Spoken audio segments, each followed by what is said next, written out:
Olá pessoas e sejam bem-vindos a mais um Coisas Estranhas Encontradas pela Internet.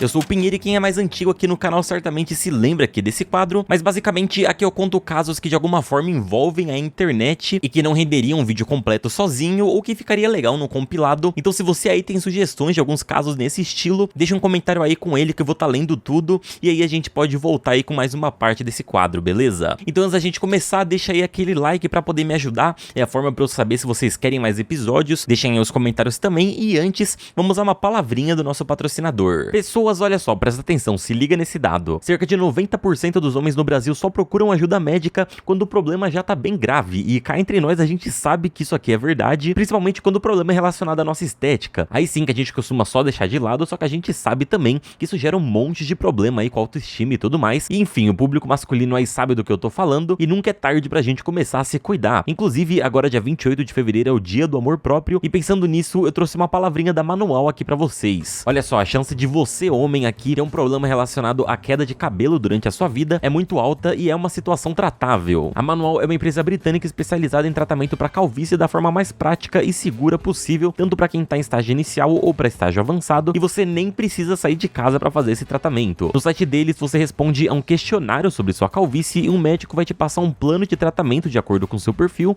e os produtos custam a partir de R$25 por mês e vocês podem usar o meu cupom de desconto Mistério para ganhar 40% de desconto no primeiro pedido. Seja rápido porque o cupom funciona por tempo limitado e pô, 40%, um baita desconto. O frete é grátis com entrega discreta, o tratamento precisa ser feito de forma contínua e os resultados são mais visíveis a partir do 4º mês de uso. E em toda a campanha eles mandam aqui alguns produtos que eu curto demais, principalmente esse shampoo aqui, e não vai achando que é só pra quem já tá em estágio avançado de calvície não, porque esses produtos aqui podem ajudar muito na saúde do seu cabelo. E de quebra te livra de uma baita dor de cabeça lá no futuro. Então aproveitem o cupom e muito obrigado Manual por patrocinar esse vídeo. Todas as informações estão aí na descrição. E agora vamos ao nosso assunto.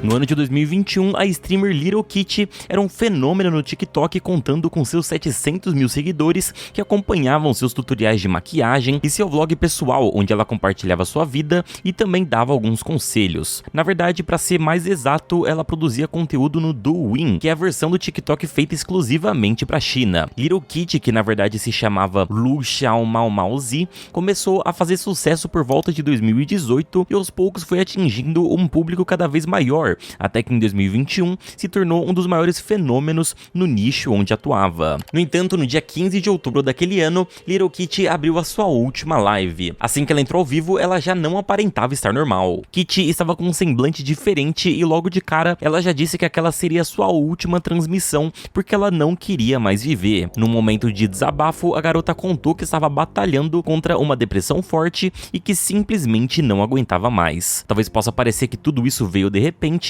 mas a verdade é que a internet já estava destruindo a saúde mental de Kitty há muito tempo, mas daqui a pouquinho a gente já vai chegar nessa parte. Assim que Kitty terminou de desabafar sobre a sua vida, o que se esperava era que seus fãs fossem compreensivos e acolhedores, certo? Bom, não. Por mais que alguns viewers tenham tentado ajudar e dizer palavras de apoio e suporte, esses comentários foram ofuscados pela esmagadora maioria que tratou aquilo como uma piada, zoando com a cara dela e proferindo algumas ofensas pesadas. Little Kitty também estava com uma garrafa ao seu lado e constantemente ingeria um líquido transparente, alegando que aquilo era um refrigerante. No entanto, sempre que ela dava um gole, ela fazia uma careta, então os espectadores suspeitavam que aquilo fosse algo muito pior. Poucos minutos depois, Kitty revelou o rótulo do produto rapidamente e tudo que deu pra ler foi um aviso gigantesco escrito pra não ingerir, pois poderia ser fatal. O que significa que a esse ponto da história, aquela live já era um risco de vida, mas mesmo assim ninguém fez nada. Como vocês sabem como as coisas funcionam na internet, tinham muitas pessoas naquele chat encorajando a Little Kitty a continuar tomando aquele líquido e até fazendo desafios e prometendo doações se ela tomasse a garrafa inteira e tudo mais. Bom, ela de fato bebeu o líquido e pouco antes de virar a garrafa,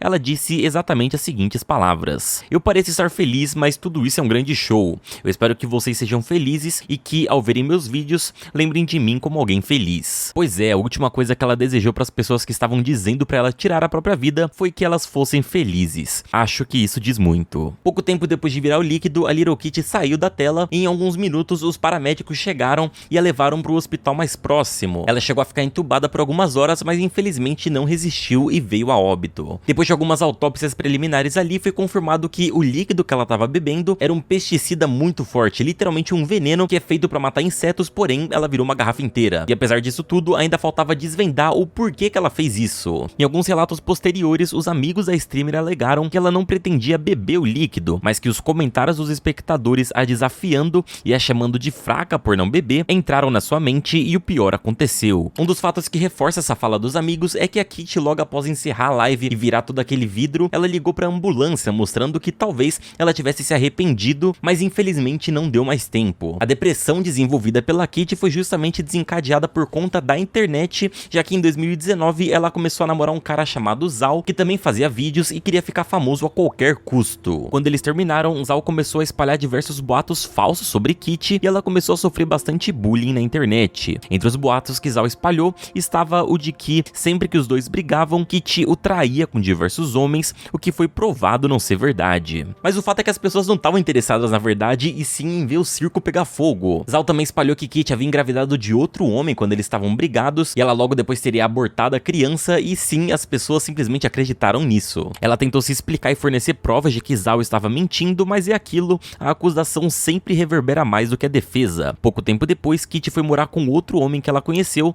chamado Lee, que era ainda pior do que o seu namorado anterior. Lee chegou a fazer a Kitty comprar uma casa no nome dele, prometendo que os dois morariam juntos, mas logo depois foi revelado que tudo se tratava apenas de um golpe. Usando a saúde mental fragilizada da garota, ele a manipulou para que ela assinasse vários empréstimos e compras, e além disso, rolaram diversos abusos físicos. Essas acusações em específico nunca foram comprovadas, porém assim que a Kitty morreu, o Lee sumiu do país e nunca mais foi encontrado. E é aquilo, quem não deve não teme, e ele parecia temer bastante. E curiosamente, tudo isso aconteceu no mesmo ano em que ela tirou sua vida, então é meio difícil você não ver uma ligação entre todas essas coisas, e por incrível que pareça, a situação ainda vai piorar. Alguns dias depois da sua morte, Kitty foi cremada e um dos funcionários responsável pela sua cremação simplesmente roubou as cinzas para vender na internet. O funcionário, cujo nome não foi revelado, se juntou a outras duas pessoas que trabalhavam no local e juntos eles começaram a procurar possíveis compradores pro que eles tinham em mãos. Pois é bizarro que nem depois da morte ela conseguiu ter paz. Depois de alguns dias procurando, os três funcionários que estavam trabalhando juntos para pegar as cinzas encontraram um comprador que ofereceu $10.000, cerca aí de R$50.000. O comprador queria tomar posse das cinzas da Kitty para poder fazer um casamento fantasma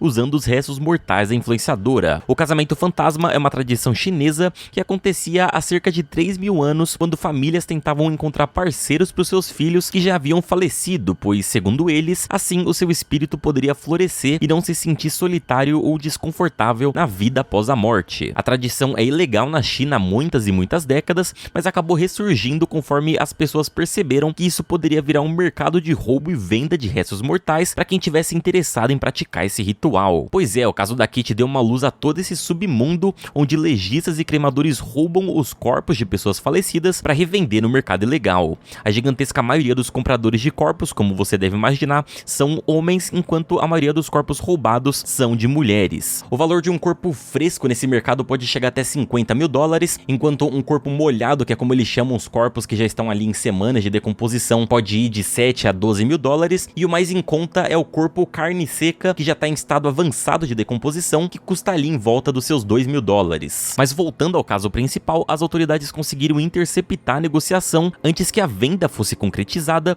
e prendeu os 3 homens em flagrante. O suposto comprador, no entanto, não chegou a ser identificado e desapareceu antes mesmo da polícia encontrar os suspeitos, então não se sabe se ele que delatou tudo ou se ele simplesmente fugiu quando viu que a casa ia cair. O caso da Little Kitty serviu de exemplo para que a China prestasse mais atenção em casos envolvendo cyberbullying e que as autoridades não só ficassem de olho em casos assim, mas também em casos de venda de restos mortais por aí. Mas acima de tudo, esse é um caso que mostra como que a internet pode ser cruel e acabar com a vida de uma pessoa. E só pra gente encerrar essa primeira parte do vídeo aqui, eu acho importante falar aqui pra vocês, se você tá passando por algum momento difícil e anda tendo esse tipo de pensamento, pensamento, não hesite em procurar ajuda, viu?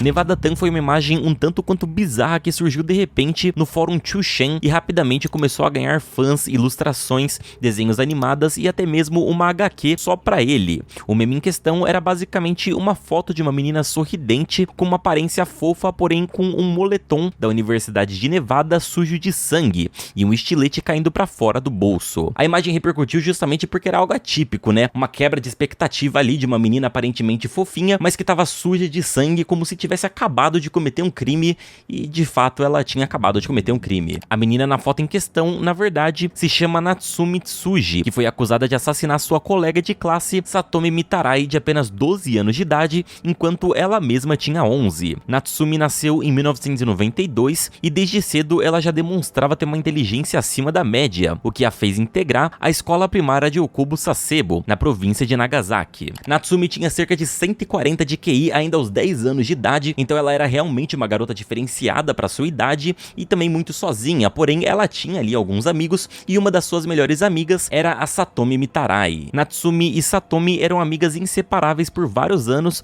e sempre eram vistas juntas nos corredores da escola. Só que então uma discussão besta sobre quem era mais popular acabou criando uma inimizade entre as duas, mas isso deveria ser algo normal, né? Coisa de criança, acontece. Mas para Natsumi aquilo foi o despertar de algo muito pior. Durante esse período, Natsumi começou a adotar um comportamento cada vez mais estranho e se afastou do estudo, criando até mesmo um blog de violência extrema. Nesse blog, Natsumi postava constantemente conteúdo sangrento, cenas reais de assassinato e qualquer outro tipo de gore que ela achasse interessante. Lembrando aqui que estamos falando de uma menina de 11 anos de idade. Certo dia, Natsumi simplesmente decidiu que ia acabar com a vida da sua agora ex-melhor amiga por conta de um comentário na internet. Ou pelo menos essa foi a versão que ela deu pra polícia, já já a gente vai chegar lá. No dia 1º de junho de 2004, Natsumi Tsuji atraiu a Satomi para uma sala de aula vazia usando a desculpa de que queria fazer um jogo com ela, então colocou uma venda nos olhos da menina. Friamente, ela pediu para que Satomi esperar que a surpresa iria chegar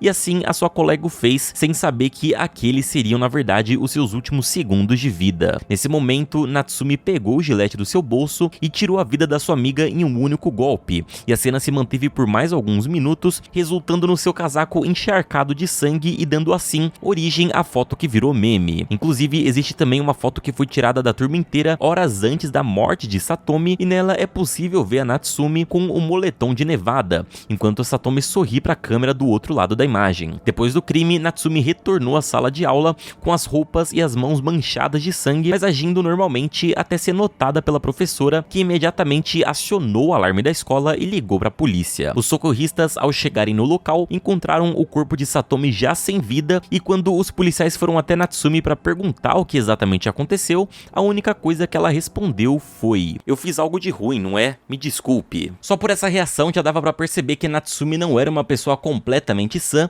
e que seu julgamento seria complicado. Afinal, a gente tá falando aqui de uma garota de 11 anos de idade que era viciada em violência, que tinha 140 pontos de QI e que acabou de matar a sua melhor amiga e logo depois voltou para a sala de aula como se nada tivesse acontecido. Natsumi então foi detida e ela passou a noite na delegacia. Inicialmente, ela ocultou o motivo do ataque, mas posteriormente confessou para a polícia que o assassinato foi motivado por comentários de Satomi sobre o seu peso na internet. Segundo ela, as duas usavam os mesmos fóruns japoneses e em um deles ela viu a Satomi dizendo que Natsumi era gorda, feia e esse tipo de xingamento besta que criança costuma falar sem pensar muito. Claro que qualquer criança normal ficaria chateada e até arranjasse ali alguma briga, mas como você já deve ter percebido, Natsumi não era uma criança tão normal assim. O Japão mantém uma política de discrição envolvendo menores de idades que cometem crimes, proibindo a divulgação das suas identidades pela mídia. Então a Natsumi era chamada de Garota A pela imprensa. No entanto, quando foi fazer uma reportagem sobre o caso, a Fuji TV relatou acidentalmente o seu verdadeiro nome ao mostrar seus desenhos, onde era possível ver um kanji na parte da assinatura que era traduzido como Natsumi Tsuji. E aí pronto, o caso ganhou um alarde ainda maior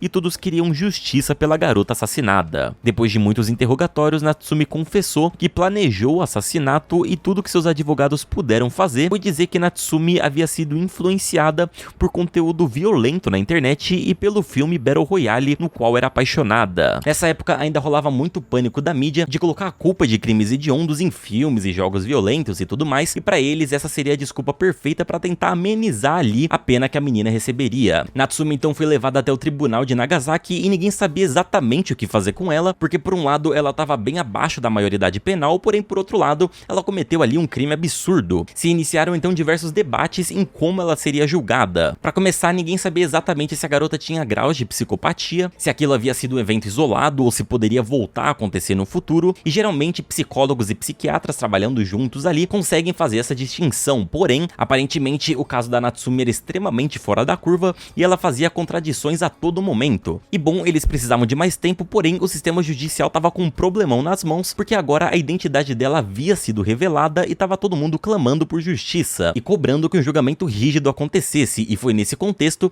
que Natsumi foi julgada. No dia 15 de setembro de 2004, Natsumi foi condenada a 9 anos e um reformatório juvenil em Toshiji. Muitas pessoas na época acharam essa pena leve demais, mas a justiça colocou mais algumas regras pro caso dela. Foi decidido que ela passaria constantemente por avaliações mentais e psicológicas para determinar se um dia ela poderia voltar para a sociedade ou não. Caso ela fosse avaliada como mentalmente instável, ela provavelmente passaria o resto da sua vida trancada em instituições psiquiátricas. No entanto, em 2013, quando completou 20 anos de idade, Natsumi foi considerada apta a retornar para a sociedade. Foi exatamente isso que aconteceu. Ela foi liberada no dia do seu aniversário. Não se sabe nada sobre a vida de Natsumi hoje em dia, mas o que tudo indica é que ela não voltou a cometer crimes e provavelmente mudou também de identidade. E bom, essa história é bizarra, mas tão bizarra quanto isso é a história de como que essa imagem foi parar na internet e como rapidamente ela viralizou no mundo inteiro. Não se sabe até hoje quem é o autor daquela primeira postagem, mas fato é que ela ficou muito popular. Várias ilustrações sobre a Nevada Tan foram feitas e rapidamente ela virou um símbolo, uma espécie de ícone macabro, fazendo até surgir fóruns e comunidades apenas dedicadas a ela. Na época, inclusive, chegou a se tornar comum ver cosplayers se vestindo de Nevada Tan,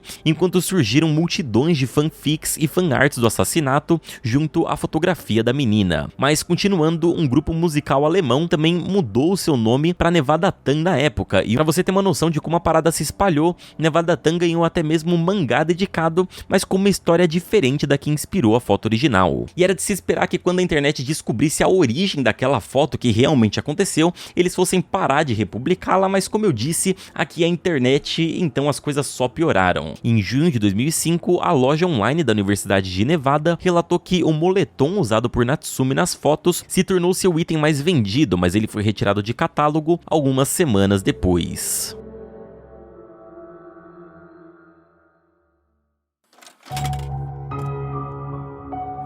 Se você tá na internet há algum tempo, provavelmente você sabe o que é uma creepypasta. A história que eu vou contar hoje da Kakako Konishi é um exemplo de como um acontecimento real se transformou em uma lenda urbana na internet e chegou tão longe ao ponto das pessoas não saberem mais qual parte da história era verdadeira e qual parte era mentira. Tudo começou no ano de 2001, quando uma mulher de Tóquio, chamada Takako Konishi, viajou até a Dakota do Norte, nos Estados Unidos, durante um inverno extremamente forte. Ela não falava uma palavra em inglês e foi vista pela primeira vez por um caminhoneiro que a notou vagando perto de um aterro sanitário usando uma mini saia preta que mostrava que de fato ela não era dali, especialmente considerando o frio que fazia em novembro, que era o mês que ela havia feito essa viagem. O caminhoneiro então levou Takako até a delegacia de polícia da cidade de Bismarck, onde ela mostrou um mapa que havia desenhado à mão. Toda aquela história era tão estranha que realmente até faz sentido que alguém tenha visto e resolvido transformar numa creepypasta, né? Uma mulher vagando no meio da neve sem falar uma palavra do seu idioma, com um mapa desenhado à mão apontando para um destino misterioso, realmente é no mínimo esquisito aí se você parar pra pensar. No entanto, o oficial de polícia, o Jesse Hellman, disse que o seu mapa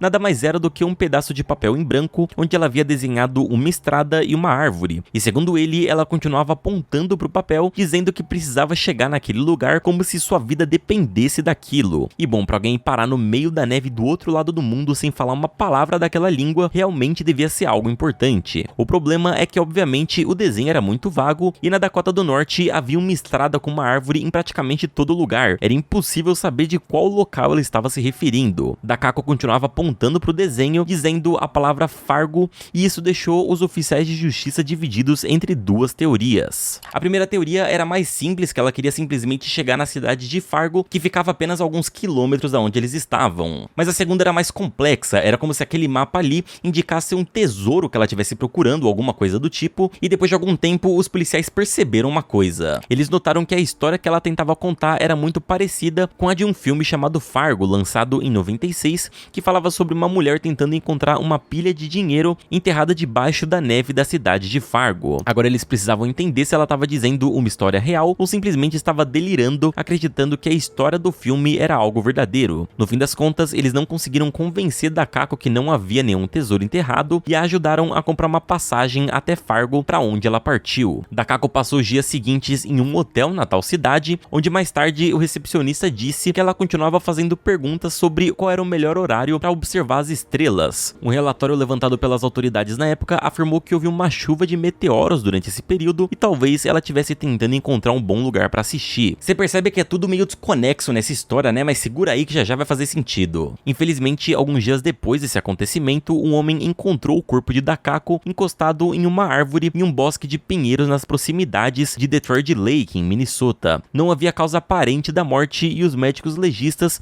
não conseguiram encontrar nada além de traços de sedativo em seu sangue, concluindo a sua causa da morte como exposição ao frio intenso. A teoria mais plausível dos legistas era que ela tinha saído de casa e simplesmente se perdido no caminho, acabando então morrendo de hipotermia. No entanto, a conclusão logo mudou quando eles perceberam que a história era muito mais triste do que parecia. 3 semanas depois da sua morte, a família da menina lá no Japão recebeu uma carta de suicídio e, ao que tudo indicava, ela tinha começado a fazer essa jornada para outro país, para o outro lado do mundo, justamente para encerrar sua vida, enfim, num lugar extremamente frio e distante, mas que significava muito para ela. Só faltava descobrir exatamente o que era esse significado e o porquê que ela fez tudo isso. Toda essa história envolvendo o filme Fargo e tudo mais foi só uma pista, assim, uma teoria que os policiais tiveram na hora, porém acabou vazando pra mídia, e é lógico que a mídia usou isso pra poder espalhar mais a notícia, porque enfim, uma história dessa é muito mais interessante de se vender por aí, certo? E foi aí que a coisa foi pra internet e perdeu o controle. Quando a mídia noticiou tudo, alguns blogs de terror começaram a espalhar essa foto como se fosse Takako antes dela morrer. A creepypasta começou a ganhar várias versões diferentes, e algumas delas diziam que Takako havia encontrado algum tipo de assombração na floresta, enquanto outros diziam que ela foi levada até lá por forças malignas que a obrigaram a tirar sua própria vida. A creepypasta envolvendo Takako se espalhou com tanta rapidez que a própria moça que aparecia nas fotos precisou se manifestar publicamente, dizendo que ela não era Takako e que aquelas fotos haviam sido tiradas perto da universidade onde ela estudava em 2013 e que ela não tinha nenhuma relação com esse caso de suicídio. Mas então o que aconteceu com Takako afinal? Bom, a sua história gerou tanta confusão que em 2003 o cineasta Paul Bergzeller lançou o seu próprio comentário sobre a Takako chamado This is a True Story, onde ele refaz exatamente os passos dela para tentar encaixar as peças que estavam faltando. Durante a sua missão de pesquisa para o filme, Paul se hospedou no mesmo hotel em que Takako havia ficado.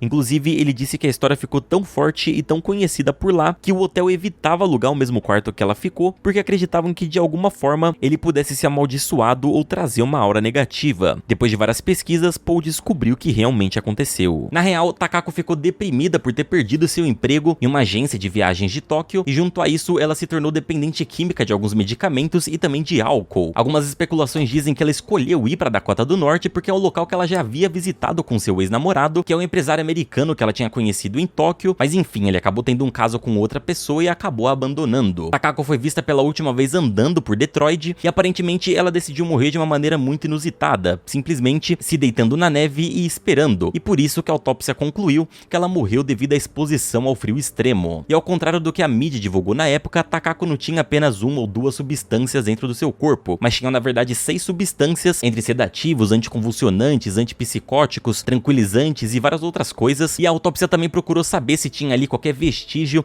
de agressão física, vai que tava rolando alguma coisa, porém nada foi encontrado. E o veredito ficou ainda mais forte depois da descoberta de que Takako tentou fazer uma ligação pro seu ex-namorado, que morava em Singapura, horas antes de tudo acontecer. Isso tudo levou o Paul, o dono do documentário, a chegar nessa conclusão. Ele também contatou a mulher na qual era proprietária do imóvel que ela ficou hospedada antes de ir para os Estados Unidos. Segundo ela, Takako era uma garota normal que veio até a cidade grande para tentar morar e levar uma vida boa, mas que tudo deu errado e ela acabou aos poucos perdendo a sanidade. A história de Takako ficou tanto no imaginário social que, em 2014, foi lançada uma comédia dramática chamada Kumiko, a Caçadora de Tesouros, que explora a versão de que ela estava realmente procurando pelo tesouro do filme Fargo. Apesar de todas as buscas e investigações, a verdade absoluta sobre a morte de Takako segue um mistério até hoje, já que surgiram diversas versões do que realmente aconteceu, e tudo que eu posso fazer aqui pra vocês é dizer qual parece fazer mais sentido e qual parece fazer menos sentido. Eu espero que vocês tenham gostado aqui da volta das coisas estranhas pela internet. Se vocês curtiram, deixe o joinha aí pra mim e confiram os outros episódios desse quadro clicando aí na tela, beleza? Muito obrigado por assistirem o vídeo até o final, se cuidem, um abraço e tchau!